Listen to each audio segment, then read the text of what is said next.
I just finished watching The Idol by Sam Levinson with Lily Rose Depp and The Weeknd, and I want to know how it was possible for Sam Levinson to have the Sydney Sweeney effect on steroids with this show.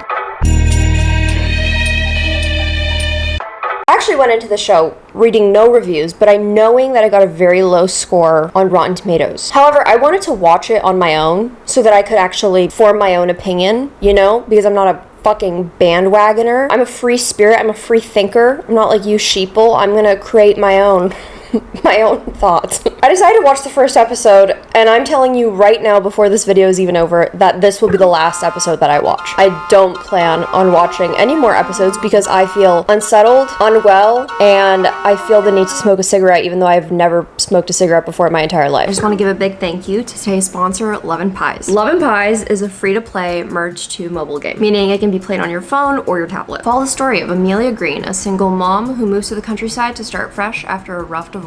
Your goal is basically to build a colorful and thriving cafe, which just so happens to be my life goal as well. So you combine resources into big goods, serve your customers, renovate, decorate your cafe, meet a diverse cast of characters, and solve intriguing mysteries. If you love juicy secrets and small town gossip and a dash of drama, then you would love Love & Pies. With a mix of sitcom, telenovela, and cozy mystery, Love & Pies is a must play for anyone who loves a little bit of gossip and drama. I know you guys all love that. That's why you watch my channel. Best of all, inclusive storytelling at its core. You get to meet a wonderful cast of diverse characters, and I think they do a great job at trying to make all players feel represented. And of course, it is Pride Month, so we are celebrating Love and Pride. For a special 2-week collection event at the end of June, help Yuka and Sven, Amelia's loving gay uncle, throw a big party, reach milestone challenges, and decorate the cafe. This is a game that I'm already hooked on, and the fact that it has a diverse cast and also shows representation, I love that. So does Clem. If she had thumbs and knew how to use a smartphone or a tablet, she would play Love & Pies. Anyway, make sure that you check out Love & Pies and celebrate Love and Pride before June is over. I wrote a little mini summary of what I think that this show is actually about. To summarize this show, it's basically about her nipples,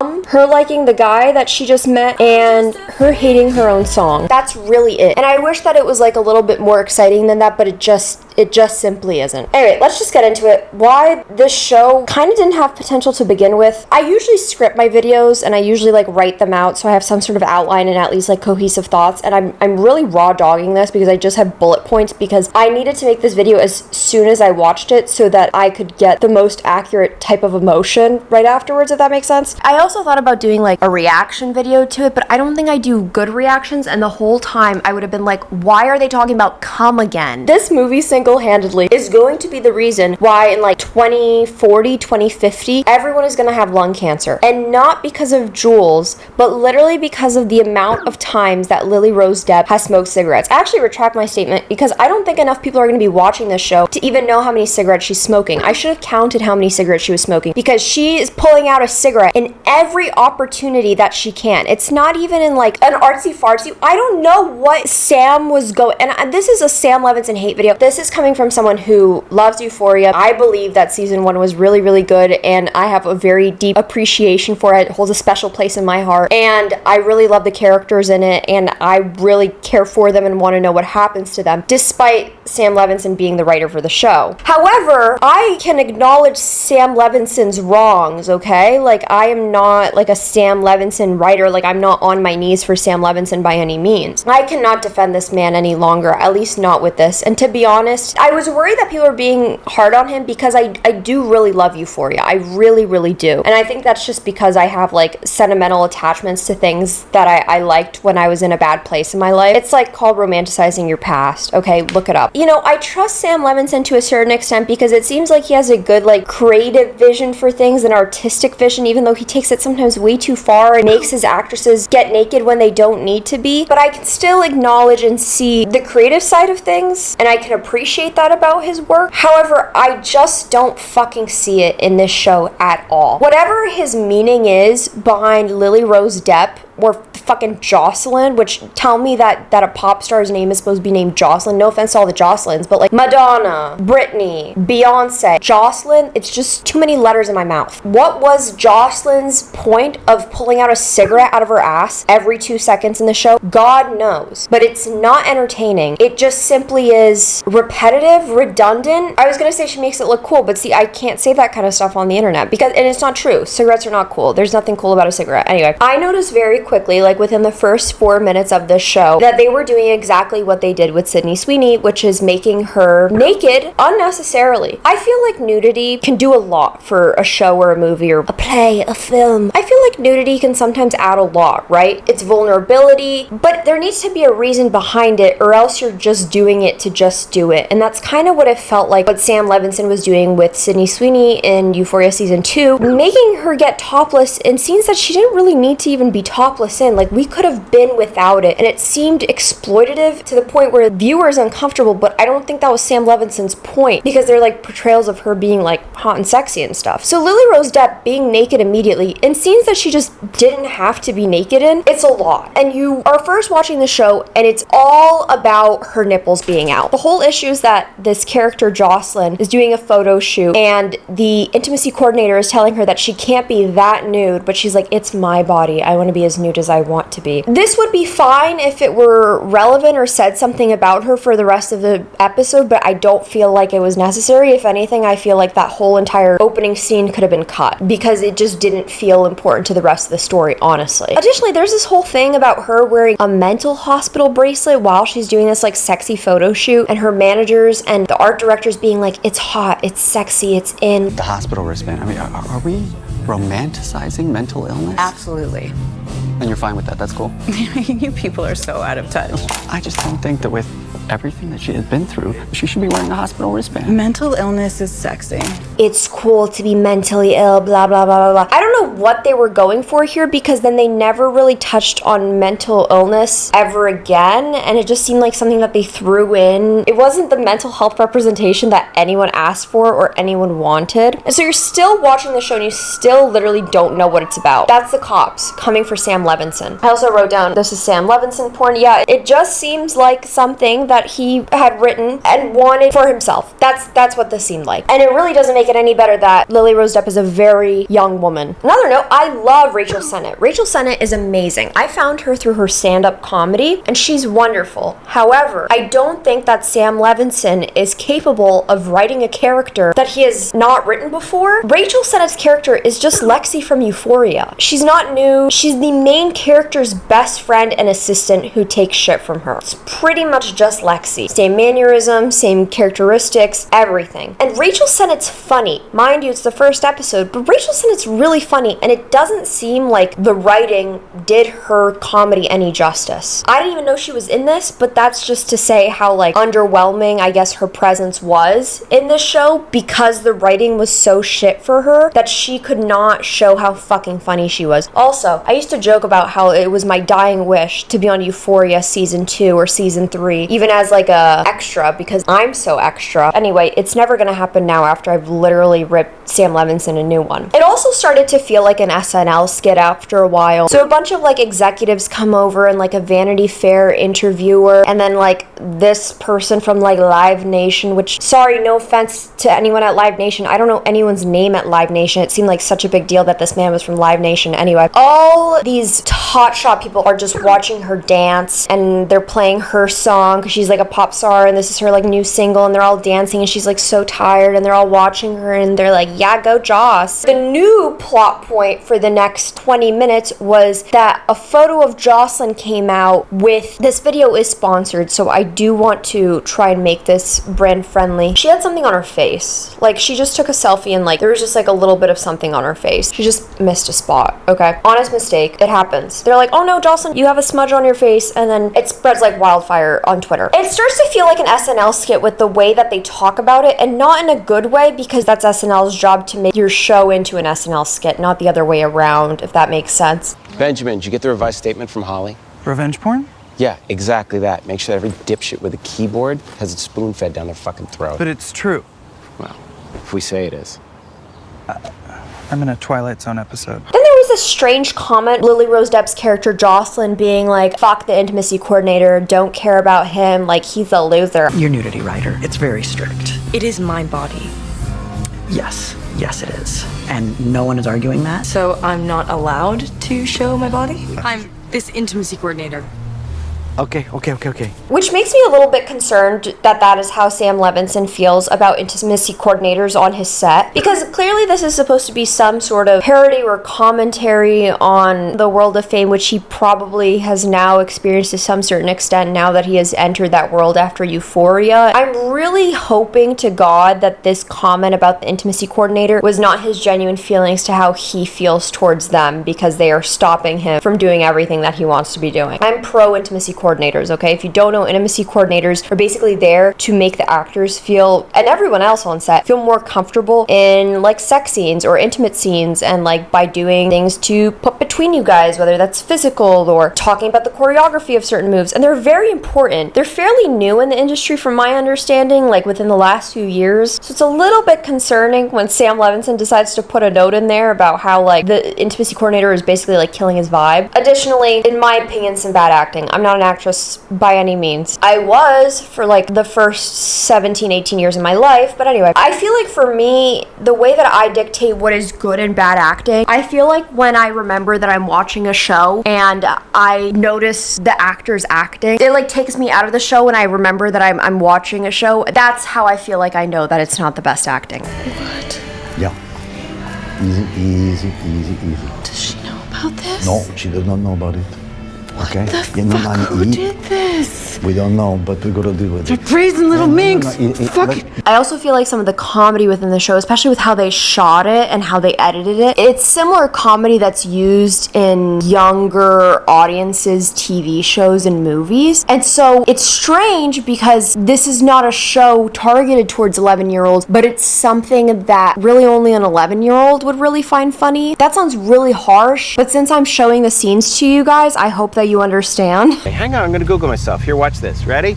Andrew Finkelstein, live nation. Whoa, who's that?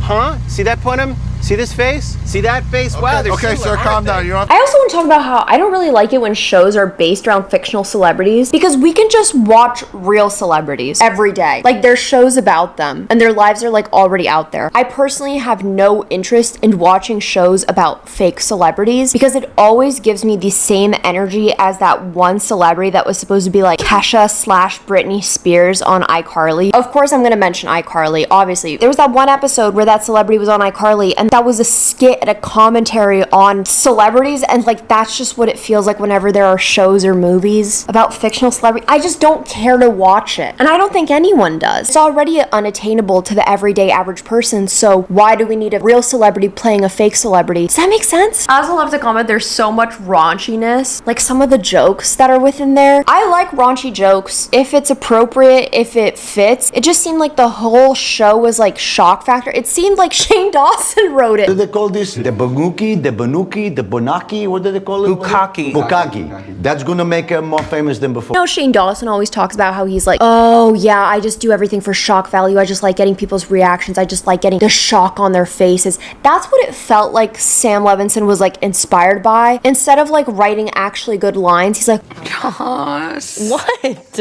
I hate his vibe. Really? Yes. What's wrong with him? He's so rapey. Yeah, I kind of like that about him. I think Sam Levinson should think about directing adult films. Sam Levinson has a creative eye for the art of naked people and like sensuality and sexuality, and I think he does a good job at that. Is it uncomfortable to the everyday viewer who just wants to watch an HBO show on their TV without worries that their neighbors are looking through their windows? And shut up about like, oh, why don't you have blinds, Nicole? It's everyone can see through your windows. You're not gonna have blinds in every fucking room, especially anyway. I don't want my neighbors down the street to be able to look in my window and see that I'm watching porn, because they don't know that I'm just watching another Sam Levinson show, okay? Sam Levinson should consider working with talent whose intentions are to do sex work, but I just don't know if television is that place. In Euphoria, it's nice to be able to relate to a lot of the characters. It's actually very nice, and I think that's why a lot of people like Euphoria, because there's so many different characters within there that you probably relate to some certain themes, whether that's addiction or whether that's the struggles of transitioning or maybe dealing with an abusive boyfriend. There's so many themes that are within Euphoria that young people can relate to. And it's hard because, you know, not every single show has to be entirely relatable, but at the same time, when it's so out of touch, it doesn't seem like satisfying in any way. I've watched the Kardashians, like the newer seasons, because it's nice to turn my brain off and be like, oh my god, these are problems that I will never have to deal with, but someone else is dealing with them. And it's just so interesting to watch whatever the hell is going on. Mind numbing, it happened, there you go. And then it's nice to watch false television where it's like, I can relate to these characters and I'm happy that there are not real life people who are going through these struggles. Although there are, relate to them, root for them, and hope for the best for them for seasons in the future. And then it's difficult to watch shows that you don't relate to. You have nothing in common with any of them because there's no ounce of character or relatability to any of them because all the problems are like not normal people problems. And it's also hard when you literally don't learn anything about these characters' personalities within the first episode. It's just about nipples and cum. There's nothing interesting about not being able to even see yourself in this place because here's the thing, you know that when the cameras turn off, almost all those people's lives are very similar to their characters in the sense that they are wealthy, they have a lot of money, they go to parties like this, they have luxuries like this. It doesn't even feel like rewarding or relieving when the cameras turn off or when you sit back and think about the episode afterwards. It almost kind of feels kind of gross just watching celebrities play celebrities. Oh, also, I want to know,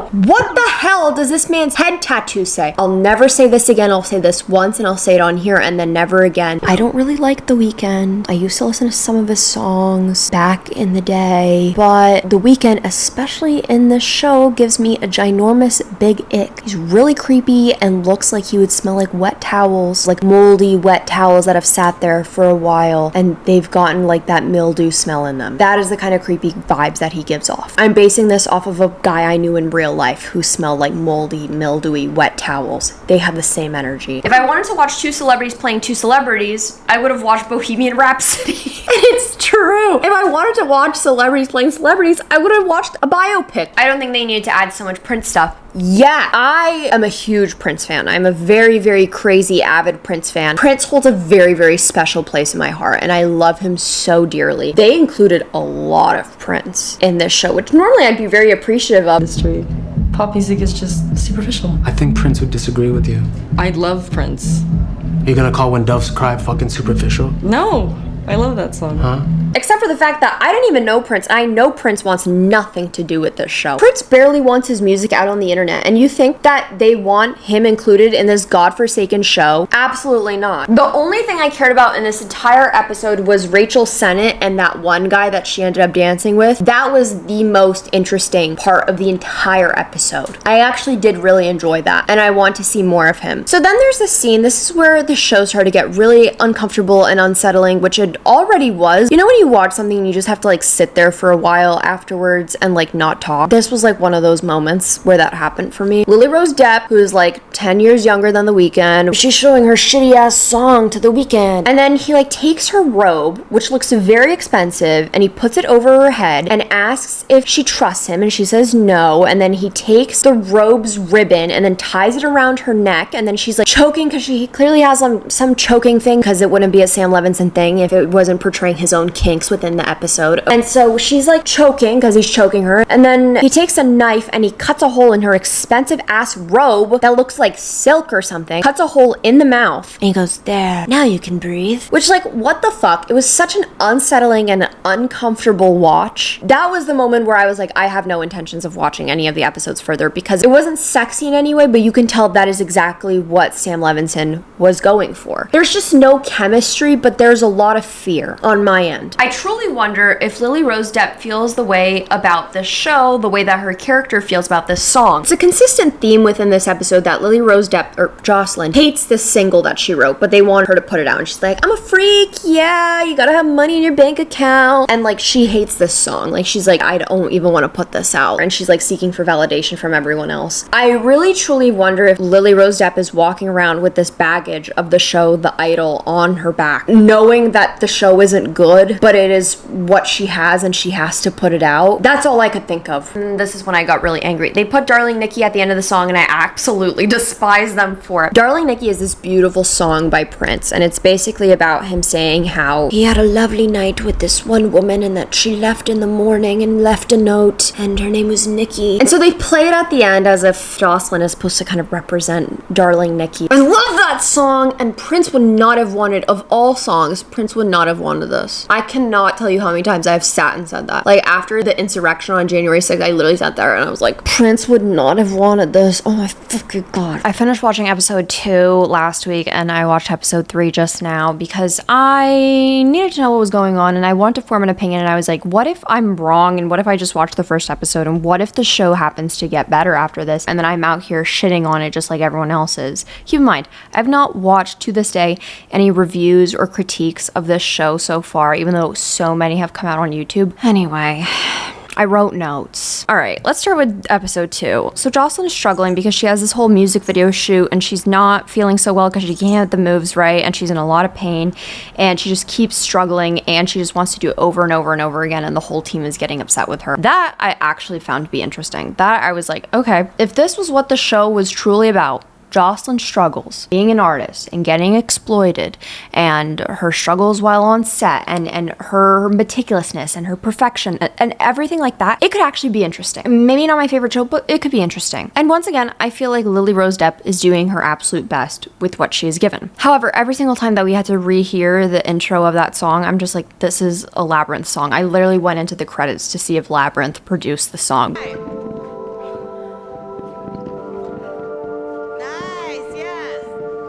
It sounds like they're trying to do Euphoria Part 2. Turns out it's just The Weeknd, but anyway. However, it did feel like it went on for a bit too long. That's something that this show I don't think gets very right, is the pacing. I think it's intended to do that, like very prolonged to the point where you feel uncomfortable, like these scenes that could be very short but they're like way longer, or like these aerial view shots like that are recorded by a drone of them like just standing in the grass. Like, yeah, these shots are pretty, but are they uncomfortably long sometimes? Yeah. And when majority of that episode was just her struggling with the music video, it feels more like the situation that Sam Levinson had when Barbie Ferreira didn't agree with what Sam Levinson had wrote in for her character, basically that her character had an eating disorder, so they like put in fluff for her character. Like the scene where Kat like tells her boyfriend, she's like, yeah, I have a brain disorder and I'm gonna die soon. I have a brain disease. That's essentially what the whole episode kind of felt like, because they were just extending the whole episode to be about this music video shoot, and I felt like there could have been so much more with it. Pacing the show, like I said, very confusing. Some shots are so fast and then some are just so long, and it almost gets boring. It does get boring, sorry. I also wrote down The Weeknd ruined it. Judging from Twitter, it seems like everyone agrees that the second that The Weeknd comes in, he ruins it. No offense, but I'm a big Weeknd hater. I love his one song, though. I like that. That's really great. Stay off of my screen, though. So The Weeknd comes in with his posse, and then there's this treacherous, awful, god-awful sex scene that is so long, so terrible. I wish I could put it in this video, but I also don't wish that I could put it in this video because I don't want to subject you guys to that. It just feels like a Colleen Hoover book. And the fact that Sam Levinson and The Weeknd probably wrote those lines, I don't know if it was to make The Weeknd look sexy. It just didn't work though. Like, you're already watching her get exploited enough as it is, and you're like, oh, it can't get worse. And then you're just watching her be this like object for the men who wrote this show and the men who are probably gonna watch this show. I also wrote down while watching that scene, you know how you want to kill yourself when you watch a sex scene with your parents? This scene would have caused me to drink gasoline and set myself on fire. That's how terrible it was. On top of that, Susanna Sun's character being naked at any time possible within it, like, she was unnecessarily just walking around the house naked. Like, it didn't add anything to the show at all. And that's how I feel about majority of these sex scenes and the nudity and the explicitness, is that it doesn't add anything. Sometimes it adds a lot, right, Clem? Yeah, you love nudity in shows. Sometimes it adds so much, and it can truly add to the story, and that's what it should.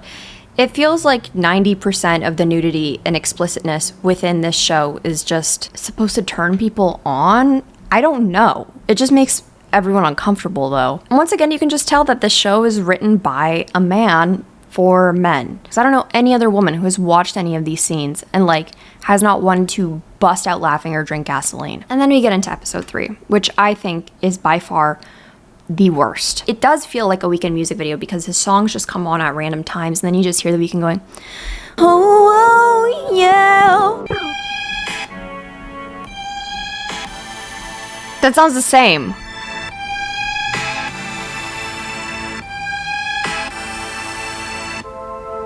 Maybe I don't get music, but this just all sounds the same to me. I've seen the devil down Sunset in every place, in every face, yeah. Begging on her knees to be popular, that's her dream to be popular. That's me with my YouTube channel. Kill anyone to be popular, sell her soul to be popular. Yeah, that's me. There's this one scene where they go into a luxury store and he's yelling at a guy who's like looking at Jocelyn. That was the funniest part of the entire show. And I don't know if it was intended to be funny or satirical or what it was supposed to be. That was genuinely funny because it wasn't intimidating. And if it was supposed to be funny because he's really not intimidating, that was really good and really funny. And I like that scene a lot. Let me catch you looking at her again. Let me catch you looking at her again.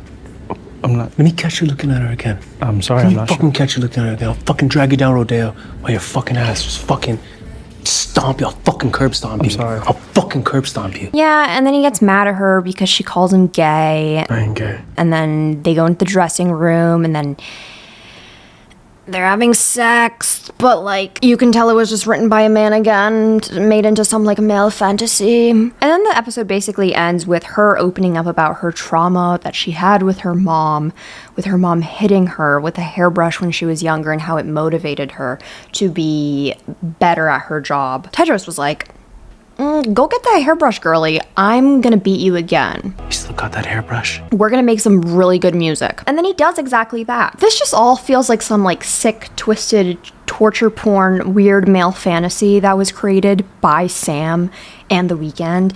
And it's like, oh, they're so tortured and they're twisted little crazy minds. It's like, no, you guys are sick.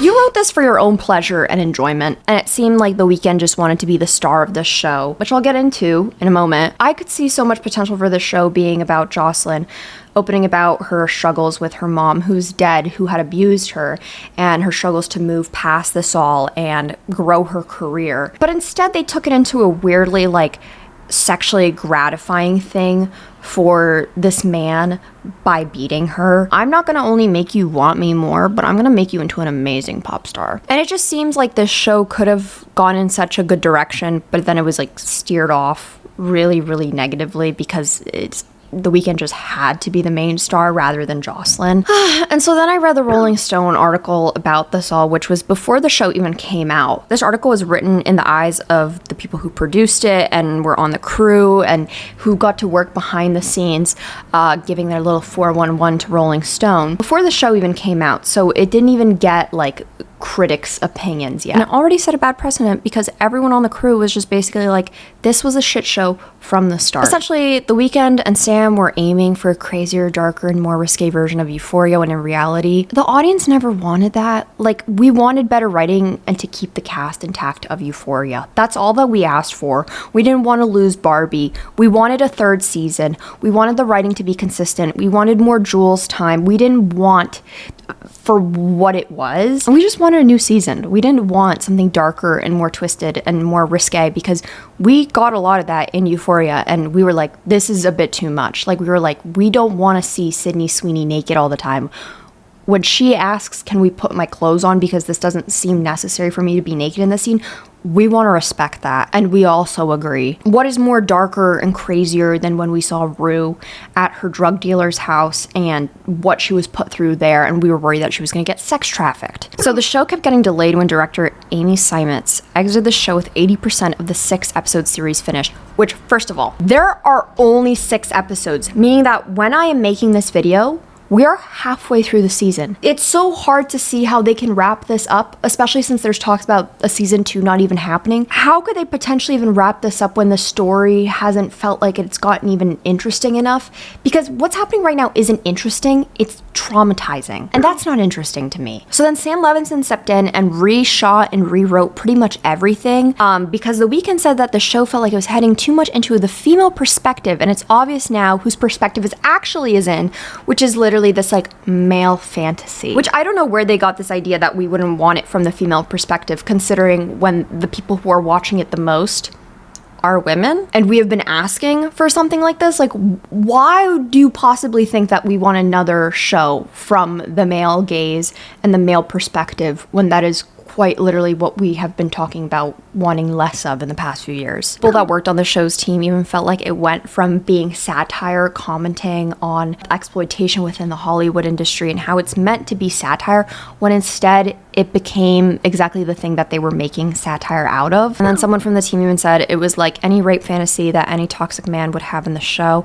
And then the woman comes back for more because it makes her music better. One production member explains of Sam Levinson, stop fighting mommies talking about Sam Levinson and The Weeknd being pieces of shit. It was like The Weeknd wanted the show to be all about him, and Sam was on board for that, another source explains to Rolling Stone. It was a show about a woman who was finding herself sexually turned into a show about a man who gets to abuse this woman, and she loves it. And so Sam Levinson basically turned up the nudity and the explicitness that was originally supposed to be in the show, which there was some to begin with, but he turned it up a lot from what the article said. And basically it's turned into this like rape, fantasy, torture porn-esque of a show, which is really disappointing because I would have loved to see how this show would have gone if a woman had directed it and if she was able to complete the whole show. And it's just very disappointing. And I'm sad because although I don't know much about Lily Rose Depp, I can imagine that it's probably kind of upsetting for her breakout role in a show to now kind of be tarnished because literally no one is enjoying or liking the show, because they're like, this isn't what we signed up for. This is actually very uncomfortable to watch. I think she's doing great with what she's given, but I don't like watching her get the shit exploited out of her on the show. If you were thinking about watching the show, genuinely don't waste your time. There's so many better things. Watch Yellow Jackets. Making a video about that coming soon. That's a genuinely good show. It's created by a lot of women and directed by a lot of women and stars a lot of women. So you should watch that instead. And honestly, at this point, if Sam Levinson thinks that we want Euphoria season 3 to look anything like what this show looks like, I honestly would rather not get a new season of the show at all. Disappointing. Sorry, this video's not ending up on a high note. Like, actually, I am gonna make it end on a high note, okay? These were the best moments of the show. Okay, good. Tell him he needs to come over. I miss him. Fucking curb stomp you. If you like this video, please make sure to leave it a like. It helps me out so much. Also, leave a comment if you watched the show, if you've been watching critiques about the show, any of your thoughts. I'd love to hear them and talk with you about them down below. If you want to subscribe to my other social media, Instagram, Twitter, Depop, Spotify, it's just at Nicole Rafiee. And if you want to follow me on my TikTok, it's at Nikki Nasty. Make sure you subscribe if you want to be nasty. If not, you're disgusting. Also, make sure your bell notifications on so you know every single time I post, or else you are gross. And I'm gonna go now. I have to go take The Weeknd off of all my playlists. So, which won't be very hard, okay? Okay, bye.